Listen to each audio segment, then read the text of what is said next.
சத்தத்தை கேட்க பண்ணுவி கர்த்தாவே மாலையே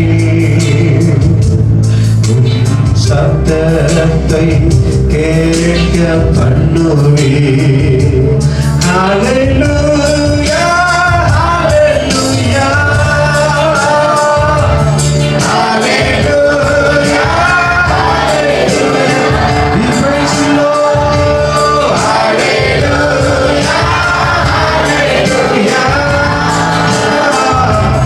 hallelujah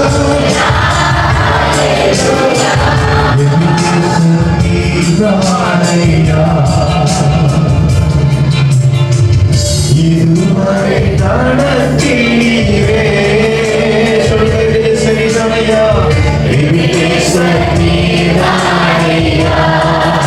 இதுவரை நடத்தினீரே இதுவரை நடத்தினீரே. And maybe there's someone here tonight that Jesus wants to release a greater call of God into your life. இன்றைய தினத்திலேயும் கூட இங்கு வந்திருக்கிற உங்களில் யாருக்காவது கர்த்தர் தன்னுடைய உயர்ந்த அழைப்பை உறுதிப்படுத்தக்கூடும். For you to become the powerful servant of God. நீங்கள் தேவனுக்கு ஒரு வல்லமையான ஊழியக்காரர்களாக மாற முடியும். In my own call to ministry, Jesus called me when I was quite young to become an evangelist. நான் இளைஞனாக இருந்த போதே கர்த்தர் நான் ஊழியத்தை செய்ய வேண்டும் என்ற அழைப்பை எனக்கு கொடுத்து விட்டார். நான் சுவிசேஷகனாக அந்த அழைப்பை ஏற்றுக்கொண்டேன். And the job of the evangelist is to share the gospel with unbelievers. ஒரு சுவிசேஷகனுடைய வேலை என்னவென்றால் அவிசுவாசிகளுக்கு தேவனுடைய நற்செய்தியை பிரசங்கிப்பது. And sometimes with those who don't want to listen to the gospel. சில நேரங்களிலே அவர்கள் நற்செய்தியை கேட்கவும் விருப்பமில்லாதவர்களாக இருப்பவர்கள். Can be challenging when you have to share the word of God with someone who doesn't want to listen to it. நீங்கள் சொல்லுகிற நற்செய்தியை கேட்க விரும்பாதவர்களுக்கு நீங்கள் சுவிசேஷத்தை பிரசங்கிப்பது உங்களுக்கு ஒரு சவாலான காரியமாக இருக்கும். It has to make you get closer to Jesus. ஆனால் நீங்கள் தேவனோடு கூட நெருங்கி சேர முடியும். But then Jesus began to call me to be a Bible teacher. அதன் பிற்பாடு நான் வேதாகம போதகராக இருக்கும் அழைப்பை பெற்றுக்கொண்டேன். Because when you lead people to Jesus, you then have to teach them the word of God. நீங்கள் ஜனங்களை இயேசுவினிடத்தில் கொண்டு வரும்போது அவர்கள் தொடர்ந்து இயேசுக்குள்ளாக வளரும்படியாக அவர்களுக்கு கற்றுக் கொடுக்க வேண்டியது அவசியமாக இருக்கிறது. To make them into the strong believers. அவர்கள் வல்லமையுள்ள விசுவாசிகளாக மாறுவதற்காக. So that they don't get pulled away by the world or the attacks of the devil. அவர்கள் அமிதமாக வேதாகமத்தை கற்றுக் கொடுக்கப்படும் போது சாத்தானுடைய தந்திரங்களால் வஞ்சிக்கப்படாதவர்களாக இருப்பார்கள். The word of God is what makes us strong to overcome the world. தேவனுடைய வார்த்தை தான் நம்மை உலகத்தை ஜெயிக்கிறவர்களாக மாற்றுகிறது. I think it was about 7 years ago that Jesus called me to be a pastor. 7 ஆண்டுகளுக்கு முன்பாக ஒரு திருச்சபையின் மேய்ப்பராக இருக்கும் அழைப்பை நான் பெற்றுக்கொண்டேன். And a pastor has to love the people of God. ஒரு மேய்ப்பர் தேவனுடைய ஜனங்களை மிகவும் அதிகமாக நேசிக்க வேண்டும். To help them to become stronger in the God's calling in their lives. ஜனங்கள் தேவனுடைய அழைப்பை தங்களுடைய வாழ்க்கையை பெற்று அதற்குள்ளாக இன்னும் உறுதிப்படும்படியாக மேய்ப்பர் அவர்களுக்கு உதவி செய்கிறார். So God bless you if God is calling you to have a greater ministry. உங்களுக்கு கர்த்தர் ஒரு அழைப்பை கொடுத்து உங்களை இன்னும் அதிகமாக ஆசீர்வதிக்கிறார். You have to grow in it step by step, following Jesus' guidance. நீங்கள் இயேசுவினுடைய வழி நடத்துதலை பெற்று உங்களுடைய அழைப்பிலே படிப்படியாக முன்னேறி செல்ல வேண்டும். Persevere in the call of God on your life and never give up. உங்களுடைய வாழ்க்கையிலே தேவன் கொடுத்திருக்கின்ற அழைப்பிலே நீங்கள் நீடிய பொறுமையோடு கூட அதிலே நிலைத்திருந்து ஒருபோதும் பின்வாங்கி போகாதவர்களாக முன்னேறுகிறவர்களாக இருக்க வேண்டும். Our aim should be that when we stand before the Lord Jesus Christ on the day of judgment, அப்பொழுதுதான் நாம் நியாய தீர்ப்பு நாளிலே கிறிஸ்து முன்பாக நிற்கும்போது நம்முடைய பிரதிபலனை பெற்றுக்கொள்வோம். Jesus will say to each of us, "Well done, good and faithful servant." நாம் இயேசுவுக்கு ஊழியக்காரர்களாக இருக்கும்போது அந்த நாளிலே கர்த்தர் நம்மை பார்த்து சொல்லுவார், உண்மையும் உத்தமமான ஊழியக்காரனே என்று. That's my aim. I want to be good at being a servant of Jesus. இயேசு என்னை அவிதமாக உண்மையும் உத்தமமான ஊழியக்காரனே என்று அழைக்கும் நாளுக்காக நான் காத்திருக்கிறேன். You can serve Jesus through prayer and praying for other people. நீங்கள் ஜெபத்தின் மூலமாக இயேசுவுக்கு ஊழியம் செய்யலாம், ஒருவருக்கொருவர் ஜெபிப்பதன் மூலமாக. You can serve Jesus by having his love in your heart. இயேசுவினுடைய அன்பை உங்களுடைய இதயத்தில் நீங்கள் ஏற்றுக்கொள்வதன் மூலமாகவும் ஊழியம் செய்யலாம். You can serve Jesus by being good in your marriage and being good with your children. உங்களுடைய திருமண வாழ்க்கையிலே நீங்கள் நல்லவர்களாக நடந்து கொள்வதிலும் உங்களுடைய குழந்தைகளை பொறுப்பான பெற்றோர்களாக வளர்ப்பதிலும் தேவனுடைய ஊழியத்தை செய்ய முடியும். But I hope that you just get a small glimpse of it in your heart, that the Holy Spirit will give you revelation. ஆனால் இந்த வார்த்தைகளின் மூலமாக நீங்கள் சிறிதளவாவது அதை பற்றிய வெளிப்பாடை நீங்கள் பெற்றுக்கொள்ளும் போது பரிசுத்த ஆவியானவர் இன்னும் தொடர்ந்து உங்களுக்கு அநேக வெளிப்பாடுகளை கொடுப்பார். So that you will always be encouraged to persevere in your walk with Jesus, knowing that your treasures are in heaven. உங்களுடைய பொக்கிஷங்கள், உங்களுடைய செல்வம், உங்களுடைய ஐஸ்வர்யம், உங்களுடைய சொத்து எல்லாமே பரலோகத்தில் இருக்கிறது என்ற உண்மையை நீங்கள் அறிந்து கொள்ளும் போது நீங்கள் தொடர்ந்து இயேசுவுக்குள் உண்மையாக வாழுவீர்கள். Jesus Christ is the King of heaven. இயேசு கிறிஸ்து பரலோகத்தின் ராஜாவாக இருக்கிறார். Yet the amazing thing is that Jesus Christ loves us so much that he wants us to sit with him. இயேசு கிறிஸ்து நம்மை மிகவும் அதிகமாக நேசிக்கிறார். எவ்வளவு அதிகமாக நேசிக்கிறார் என்றால் அவரோடு கூட அவருடைய சிங்காசனத்தில் நாம் அனைவரும் உட்கார வேண்டும் என்று விரும்புகிறார். Jesus is such an amazing king that he came to earth and he was willing to wash people's feet. இயேசு ராஜாவாக இருக்கிறார். அவர் அற்புதமானவராக இருந்து இந்த உலகத்திலே மனிதனாக வந்து ஜனங்களுடைய பாதங்களை கழுவுகிற அளவுக்கு மனத்தாழ்மை உள்ளவராக இருந்தார். That's the humility and the graciousness of Jesus Christ. இதுதான் இயேசுவினுடைய மனத்தாழ்மையும் கிருபையும் இரக்கமும் ஆகும். Jesus was victorious and he overcame this world. இயேசு கிறிஸ்து ஜெயமுள்ளவராக இந்த உலகத்தை ஜெயித்தார்.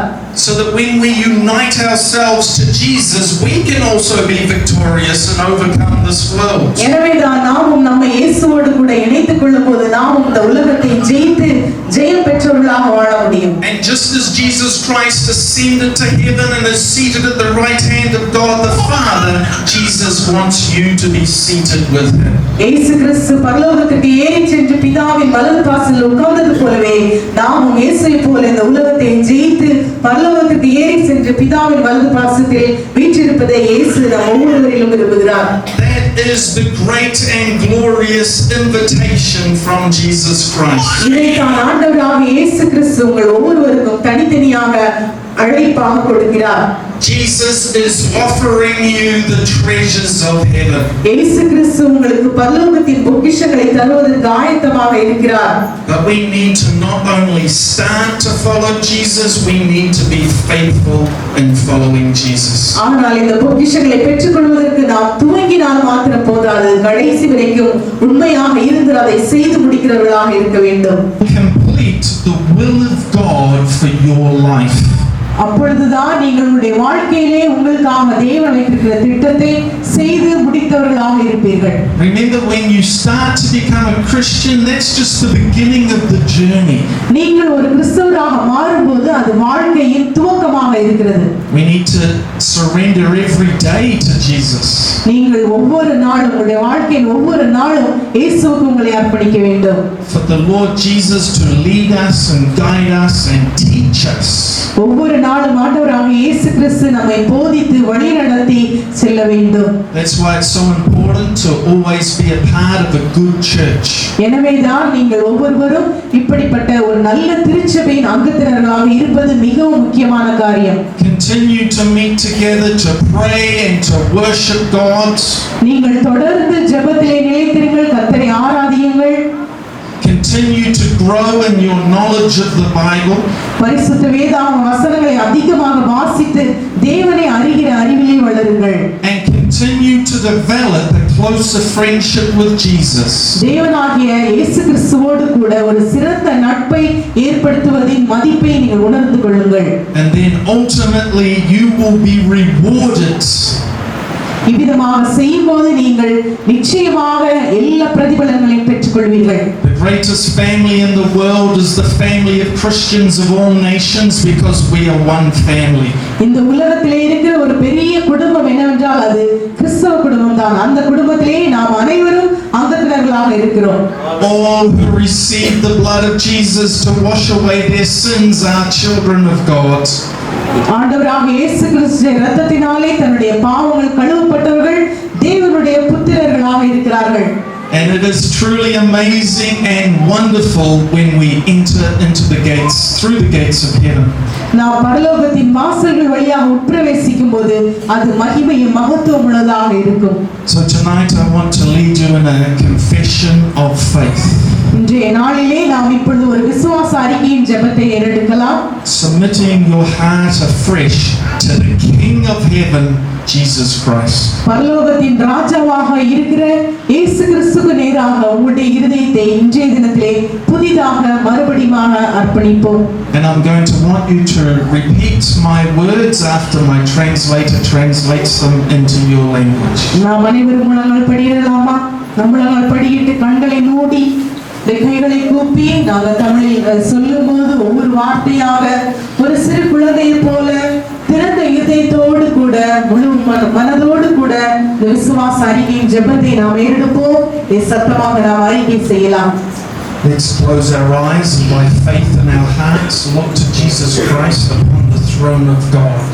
நாம் அனைவரும் கண்களை மூடிக்கொள்வோம்.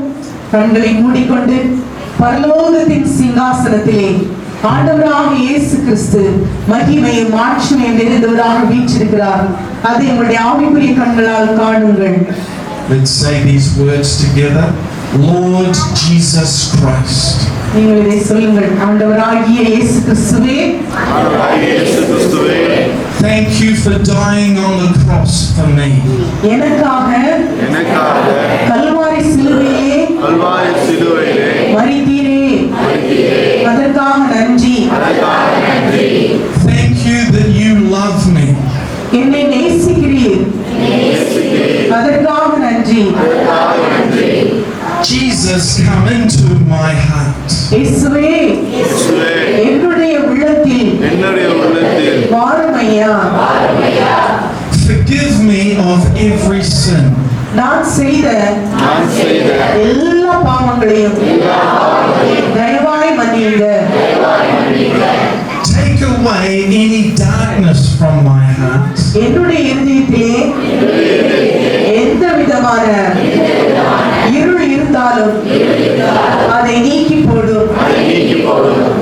Fill me with God's light. தேவனுடைய பிரகாசமான வெளிச்சத்தினால் என்னுடைய இருதயத்தை நிரப்பும் ஐயா. Make my heart clean and pure. என்னுடைய இருதயத்தை சுத்தமும் செம்மையுமாக மாற்றுங்க. I believe that you, Lord Jesus, have conquered death. ஆண்டவராக இயேசுவே, நீர் மரணத்தை ஜெயித்தீர். இதை நான் விசுவாசிக்கிறேன். And that Jesus is alive. இயேசு கிறிஸ்து இப்பொழுது உயிரோடு வாழ்ந்து கொண்டிருக்கிறார். That Jesus ascended to heaven. இயேசு கிறிஸ்து பரமேல் சென்றார். Jesus, prepare a place for me in your kingdom. இயேசுவே, உம்முடைய ராஜ்யத்தில் எனக்காக ஒரு சிறந்த இடத்தை ஆயத்தம் பண்ணுங்க. Jesus, remember my name. இயேசுவே, என்னுடைய பெயரை ஞாபகத்தில் வையுங்க. Write my name in the book of life. என்னுடைய பெயரை ஜீவ புஸ்தகத்தில் தயவாய் எழுதுங்க. Fill me with the Holy Spirit and God's peace. பரிசுத்த ஆவியானவராலும் தேவ சமாதானத்தினாலும் என்னை நிரப்புங்க. Fill me with God's power. தேவனுடைய வல்லமையால் I will be the victorious Christian and overcome the world. இதனால் நான் வெற்றியுள்ள கிறிஸ்தவனாக வாழ்ந்து இந்த உலகத்தை ஜெயிக்கிறவனாக இருப்பேன். Make me into the good and faithful servant. என்னை உண்மையும் உத்தமமுமான ஊழியக்காரனாக்குங்க. Thank you, Jesus, for my salvation. என்னுடைய ரட்சிப்பிற்காக நன்றி இயேசுவே. I confess that Jesus is my Lord. இயேசு கிறிஸ்து என்னுடைய ஆண்டவர். இதை நான் அறிக்கை செய்கிறேன். Jesus is my Savior. இயேசு என்னுடைய இரட்சகர். Jesus is my best friend. இயேசு என்னுடைய சிறந்த நண்பர். Amen. ஆமென்.